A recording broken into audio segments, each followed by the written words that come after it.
The last one is the anti-Israel allying of nations like Turkey. Turkey has been interesting, an enigma of sorts as of late. Muslim country. We know that Ezekiel 38 describes them by their ancient name, at least the region we know today to be modern-day Turkey, ancient Asia Minor.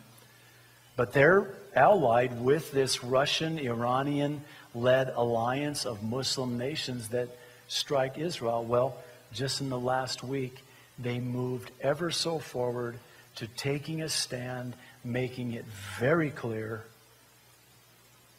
where they stand as it relates to Israel and a nuclear Iran. Did you know that a nuclear Iran is prophesied in the Bible? Not by their modern name, by their ancient name, Persia. They're not Arabs. They're Persians. They don't speak Arabic, they speak Farsi. Now, Iran plays an enormous role in the end times prophetic program.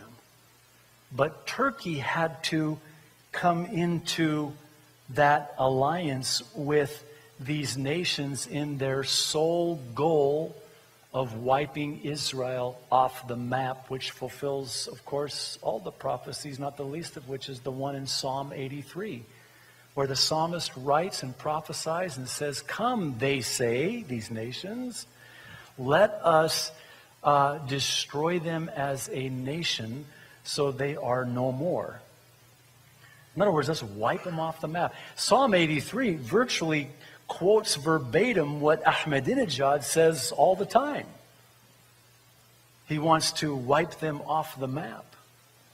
And there will be a nuclear attack, and Turkey will be involved. And just within the last week, the headlines say, guess what? We're in, Turkey. You Turkey? Those turkeys. They're Turks, pardon me. I mean no disrespect, but they are going to be involved in this attack. It's one of those pieces that had to be put in place, and it's being put in place right before our very eyes. It's going to fulfill Zechariah 12, which describes graphically, in graphic detail, a nuclear attack against Israel. Okay.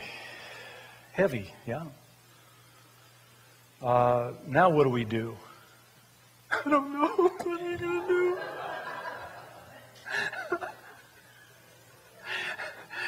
Go home, dig a puka and stick your head in it. I don't know, yeah? No. The Bible's not silent. Do you think God would give us all of this information and then not package with it what we're supposed to do about it? Absolutely not. Well, why does He want us to know this? Because He wants us to be ready. He wants us to know, hey, I'm coming quickly. I'm coming soon. I'm at the door. You know, my wife and I in 1997 went to my homeland. We couldn't go to Lebanon, but we went to Egypt and then Jordan. And I have family there, and had a cousin that took us to Petra when we were in Jordan. And then we stayed with my aunt in Giza, right close to the pyramids. Oh, it was just amazing. I want to go back. I probably can't. You think I had problems in Israel? They'll kill me in Egypt now, but in Jordan too. But you know, we missed our train. We wanted to get from Cairo to Alexandria, and we missed our train. We had to take a cab. Can I just give you a piece of advice? Never enter a cab in Egypt. We got in this cab and realized very quickly that it was very possible that we were going to see Jesus.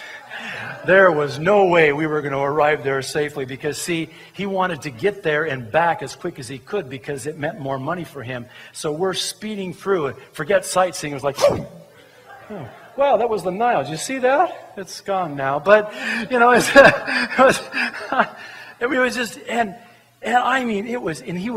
we came this close to just being hit by a truck. I thought for sure we're so dead. But you know, it was because of that perilous ride in that cab from HE double hockey sticks that made me take particular notice of the road signs. See, the farther from our destination we were, the less frequent were the signs. So I'd see a sign, it would say, we were, this many kilometers, and then there was this many kilometers, and then as we got closer, those signs became very precious to me because they were more frequent, and they would encourage me and say to me, "You're almost there. You're almost there. You've almost arrived at your destination." Thank God for those signs. So too is this true as it relates to these perilous signs that we see. They make us take particular notice. They even force us to do what Jesus said to do in Luke 21:28 when he said, "These things begin to take place. Stand up and lift up your heads because your redemption is drawing near." You're drawing near now to your final destination, namely your redemption. So whenever you see these signs begin to come to pass, look up and lift up your head because you're almost there. One of the effects of Bible prophecy is to loosen our grip on this world and the things of this world.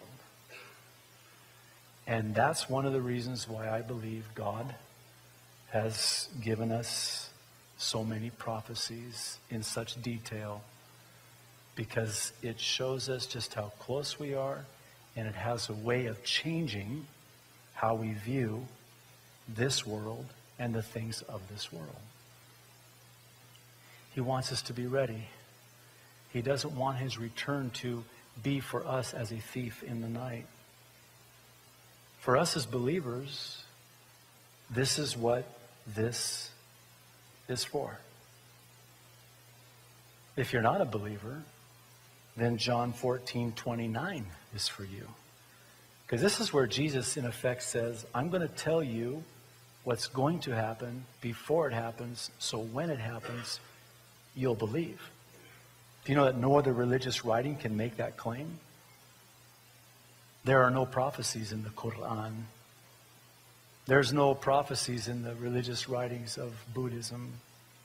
I would venture to say there's no writings in the book of foolishness or wisdom of the Druze. Because, see, they can't tell you what's going to happen before it happens because they don't know, because they're not all-knowing. God is omniscient.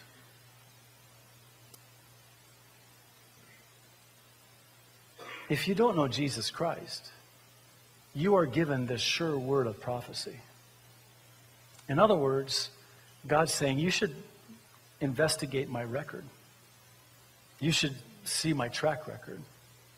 There were over 300 prophecies prophesying Jesus' first coming, and every single one of them were fulfilled perfectly. And the odds numerically, astronomically, incalculable. Even 8 of those 300 prophecies, it's a number too large to even know. I don't know what happens after a trillion. I think our government's about to find out here pretty soon, but yeah.